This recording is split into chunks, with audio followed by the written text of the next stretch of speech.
Dis sporttyd hier op Goeiemôre, Good Morning. Sy is een van Suid-Afrika se mees gerespekteerde netbalspelers met 125 internasionale wedstryde vir die Proteas agter haar naam. Het Erin Burger as speler haar merk op die baan gelaat, maar vandag lê haar passie daarin om die volgende generasie spelers en afrigters te ontwikkel.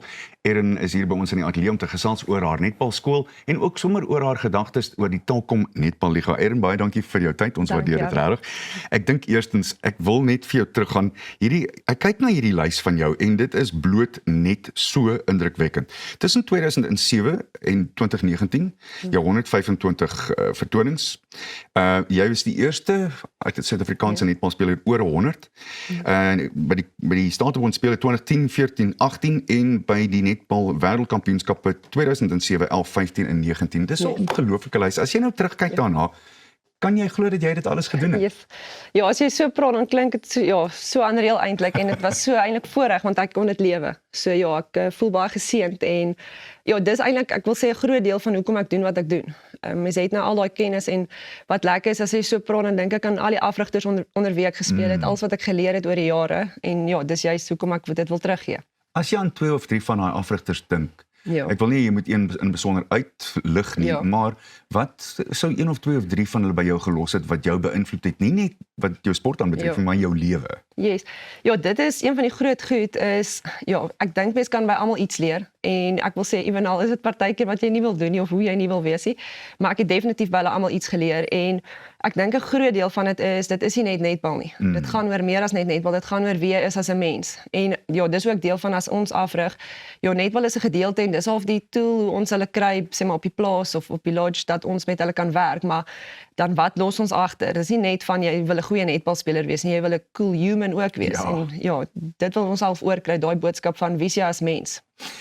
Ek wil begin by die afrigting, maar ek wil dit inlei deur vir jou te vra, soos jy nou hier sit, wat sou jy vir 'n 6-jarige Erin gesê het, wetende wat jy nou weet? Ja, ek dink baie van wat my gekry het waar ek nou of hoe ek daai kon regkry is om 100% te gaan. Dit voel vir my dis al deel van my persoonlikheid, maar ek dink vir die kinders go 100%, al is dit in enige sport of al is dit in kultuur of wat ook al, moenie dit halfwaardig doen. Jy doen dit as jy gaan go voluit, al doen jy dit verkeerd.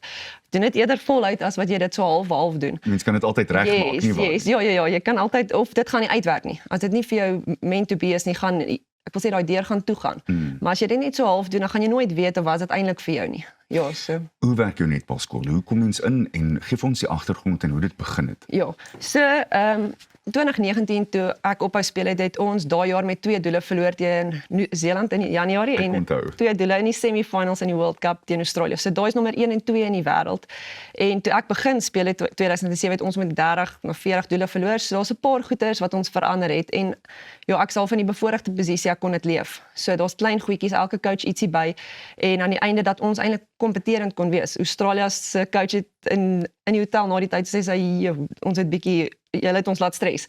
En dit was lekker om die verskil waar hulle eintlik nie ons gerespekteer het nie tot waar ons kan kompeterend wees. En ja, dis so half hoe ons beginne. So in 2018 het ek eintlik begin sukkel met my hart. Ek het by Neil Du Plessis by Brain Performance Lab opgedaag en die dokter het eintlik vir my gesê jy is nou klaar met sport. Toe ek myokarditis met my hart gehad, inflammasie op jou hartspier en ja, toe mis ek hoe ek oefen heeltemal verander het. En so cool dat ek daarna nog kan 'n World Cup gespeel het. So ja, om reg te oefen en om slimmer te oefen kan eintlik so groot verskil maak. En so dis toe sê ek vir Neil, okay, maar nou weet ons al hierdie goed, so ons weet nou van hoekom ons met 30 doele verloor het tot nou net met 2, maar wie anders weet dit? En toe sê ons okay, nou moet ons die inligting begin share. En ja, toe het ons begin met afrigtersopleiding. Ek wil sê bemagtiging. 'n Juffrou is lief vir kinders, maar hulle weet nie noodwendig hoe om die kind te kry. Hulle oefen die hele week aan 'n skill.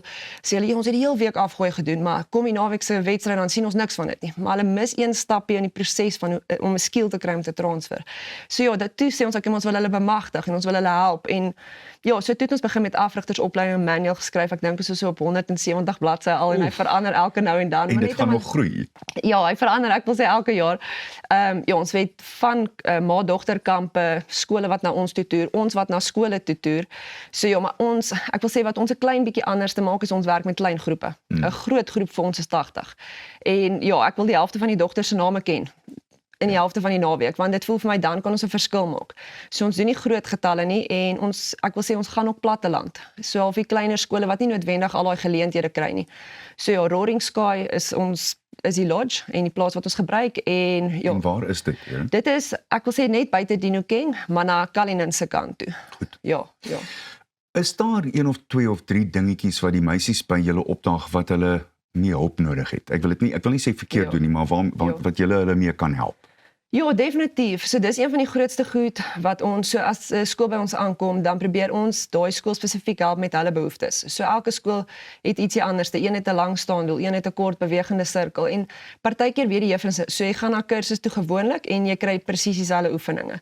Waar ons probeer self kyk, okay, kom ons kyk hoe lyk die kinders wat ons mee werk. Ons ken hulle nie as hulle daar aankom nie. Ons wil sien hoe hulle speel. Ons wil sien wat is die limits of ons praat van die handbriek, dat ons daai handbriek kan afkry. So ons wil ons praat van limits identifiseer en dan wil ons paar goeters in plek sit dat ons dit kan regkry. En partykeer is dit iets so, ek wil sê soos die vangtegniek. En dan die kind hou aan misvang, so kan nie eintlik aangaan tot daai kind dit nie reg kry om die bal raak te vang nie. Dit klink wonderlik. Ja. Vertel vir my van jou indrukke van die Telkom Netballiga soos dinge daar uitstaan op die oomblik. Ja, hierdie is 'n lekker jaar, is Commonwealth Games jaar, so ek dink almal wil hulle hand opsteek en sê coach sien my vir die Protea afrigter. Ek het so rukkie terug met Jenny gepraat en sê sy moet nou die 12 begin aankondig en toe sê sy dis eintlik so 'n lekker probleem om te hê. Ons het soveel talent in ons land en dit maak my opgewonde. Dit voel vir my wat talent betref hoef ons regtig vir geen ander land terug te staan nie. So met die Telkom Liga, ek dink daar's 'n klomp spelers wat hulle hand opsteek. Die Crinums is obviously die span om te wen en hulle doen baie goed, klomp ervaring met Carla en daai.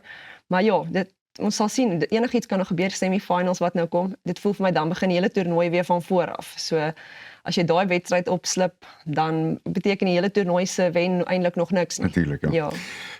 Amper klaar met die onderhoud en weer eens ek sou soveel meer tyd met jou wou spandeer. Ek wil graag by jou weet, wat moet ons volgende doen as Suid-Afrika, as die Proteas, om daai volgende laaste stappie te neem om te begin te domineer soos die Springbokke in rugby? Ja. Ek dink een van die groot goed en dit het in 2019 by ons baie gehelp is om internasionaal te compete. So ons het teen die nommer 1, 2, 3 gespeel 2 keer 'n jaar. En jy kon jouself heeltyd meet teen die beste in die wêreld. En dan sien jy, ons moet nog hierdie beter doen. Is dit nou fiksheid, is dit krag, is dit akkuraatheid op gooi of wat ook al, maar om onder druk dit reg te kry internasionaal.